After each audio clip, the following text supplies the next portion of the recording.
Shalom saudara-saudara yang seiman di dalam Tuhan Yesus Kristus. Salam penuh damai sejahtera dan sukacita bagi kita semua. Dan selamat datang bagi yang baru pertama kali bergabung dalam channel ini. Mari saudaraku, kita berdoa untuk memulai renungan ini. Allah Bapa yang penuh kasih setia dan kebaikan, kami datang ke hadapan-Mu pagi ini dengan ucapan syukur buat segala sesuatu yang Engkau berikan bagi kami. Kami bersyukur buat perlindungan dan penyertaan-Mu yang memampukan kami menjalani hari-hari kami dengan baik. Terima kasih Bapa. Sekarang kami mau menyiapkan hati kami untuk mendengarkan firman-Mu. Berikanlah pengertian bagi kami ya Bapa. Dalam nama Tuhan Yesus Kristus, kami berdoa dan mengucap syukur. Amin. Saudaraku, ayat Alkitab untuk renungan pagi ini diambil dari Mazmur 17 ayat 8. Mari kita baca bersama-sama. Peliharalah aku seperti biji mata, sembunyikanlah aku dalam naungan sayap-Mu. Daud banyak menulis tentang naungan sayap Tuhan dalam Mazmur.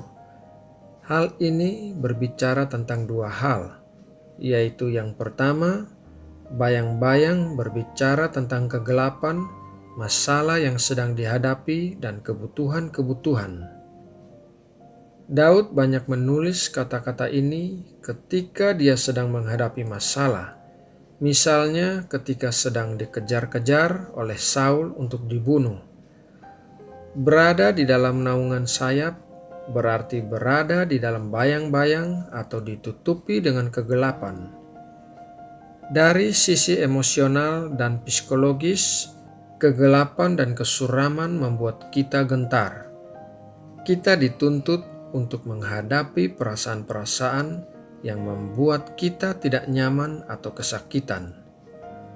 Dalam istilah psikologi, bayang-bayang merupakan bagian dari diri kita yang kita biarkan tersembunyi dalam alam bawah sadar kita, termaksud hal-hal yang menyakitkan dan trauma-trauma. Menyangkal semua hal menyakitkan yang terjadi pada kita dan bersikap seolah-olah tidak terjadi apa-apa tidak akan menyelesaikan masalah. Kita harus membawa seluruh diri kita kepada Tuhan dan terbuka tentang perasaan-perasaan kita. Anak-anak akan masuk ke dalam naungan sayap induknya ketika membutuhkan perlindungan dari bahaya atau membutuhkan kehangatan kasih sayang induknya.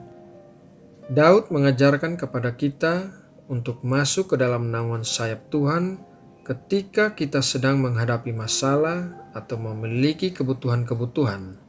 Jangan mencari perlindungan dan pertolongan dari tempat lain. Yang kedua, dalam naungan sayap berbicara tentang perlindungan seorang induk. Sisi lain dari kegelapan dalam naungan sayap adalah perlindungan yang diterima. Di dalam kegelapan sekalipun, kita bisa merasa aman apabila kita berada dalam naungan sayap induk kita. Naungan sayap berbicara tentang hubungan, karena hanya anak-anak yang bisa berlindung masuk ke dalam sayap induknya ketika bahaya datang. Induk tidak akan melindungi anak-anak asing yang datang berlindung kepadanya.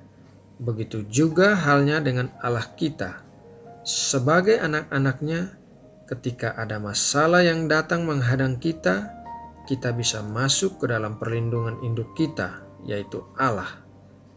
Ini adalah hak kita sebagai anak-anak Allah. Kita tidak perlu bertanya atau meragukan apakah Tuhan akan melindungi kita, karena jawabannya pasti ya. Dia adalah Bapa yang baik.